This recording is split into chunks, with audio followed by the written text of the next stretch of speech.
할렐루야. 스프링 성경 이야기 스토리 4.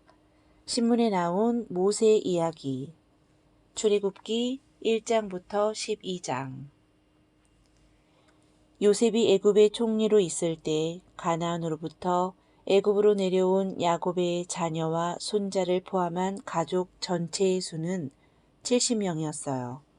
그들은 애굽 바로 왕의 큰 환대를 받으며 고센 땅에서 아주 행복한 생활을 할 수 있었어요. 그런데 세월이 많이 지난 후에 애굽 사람들은 요셉에 대해 잊어버리게 되었고 이스라엘 자손들은 애굽의 노예 신세가 되었어요.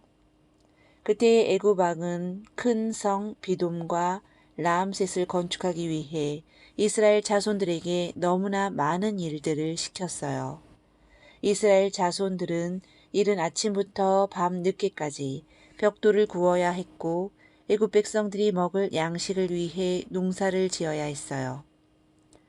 그런데 애굽 왕은 이스라엘 자손들에게 일을 시켜서 많은 것을 할 수 있는 것을 좋아하면서도 이스라엘 사람들의 숫자가 놀랍게 늘어나는 것을 골치 아파했어요. 이스라엘 사람들이 너무 많아져서 오히려 애굽에 대항할까봐 몹시 걱정이 되었기 때문이에요. 그래서 바로 왕은 태어난 아기 중에 여자아이는 살리고 남자아이는 죽이라는 무시무시한 명령을 내렸어요. 이러한 상황 속에서 한 남자아이가 태어났어요. 이 아기는 태어나자마자 죽을 수밖에 없는 상황이었어요. 그래서 아기를 바구니에 넣어 강물에 띄워 보냈어요. 하나님의 크신 은혜와 돌보심으로 바구니 속에 들어있던 아기는 마침 강에서 목욕을 하고 있던 애굽 공주의 눈에 띄게 되었어요. 애굽 공주는 물에서 건진 아기라는 뜻으로 그 아기의 이름을 모세라고 지어주었어요. 그리고 자식이 없었던 애굽 공주는 모세를 자신의 아들로 삼아서 모세는 애굽의 왕족이 되었어요. 하나님의 약속은 꼭 이루어져요. 하나님께서는 아브라함에게 자손에 대한 약속과 땅에 대한 약속을 주셨어요. 아브라함의 자손이 하늘의 별처럼 바닷가의 모래처럼 많아질 것이라는 약속은 이후 500년 만에 이루어진 것을 출애굽기 1장에서 볼 수 있어요.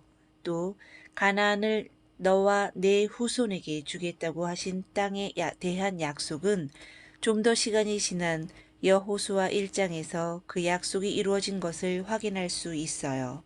하나님의 약속과 계획은 꼭 이루어지고 또 그 스케일이 굉장히 큰 것을 알 수 있어요. 그 후 모세는 40세가 될 때까지 왕궁에서 성장했어요. 하지만 모세는 자기가 이스라엘 사람이라는 것을 알고 있었어요. 그리고 자신은 왕궁에서 편안하게 살고 있지만 이스라엘 사람들은 노예로 비참한 생활을 하고 있는 것 때문에 늘 괴로워했어요. 어느 날 모세는 애굽 사람이 이스라엘 사람을 심하게 모욕하며 때리고 있는 것을 보고 그만 그 애굽 사람을 죽이고 말았어요. 이 사실이 바로 왕에게 들통나자 모세는 사막으로 도망갔어요. 만약 그 당시에 아침 신문이 있었더라면 모세의 도망은 일면 토끼사였을 거예요. 리더의 5가지 조건. 모세는 출애굽이라고는 중요한 일을 성공하기 위해 부인부터 장인, 형 아론, 이스라엘 장로들, 이스라엘 백성들, 그리고 고집스러운 바로 왕까지 설득해야 했어요. 이탈리아 역사 교과서에서는 남을 잘 이끄는 지도자의 5가지 조건으로 지성, 설득력, 지구력, 자제력, 지속적 의지를 꼽아요. 모세는 왕궁에서 편히 쉬는 왕손의 신분에서 하루아침에 사막을 방황하는 나그네가 되었어요.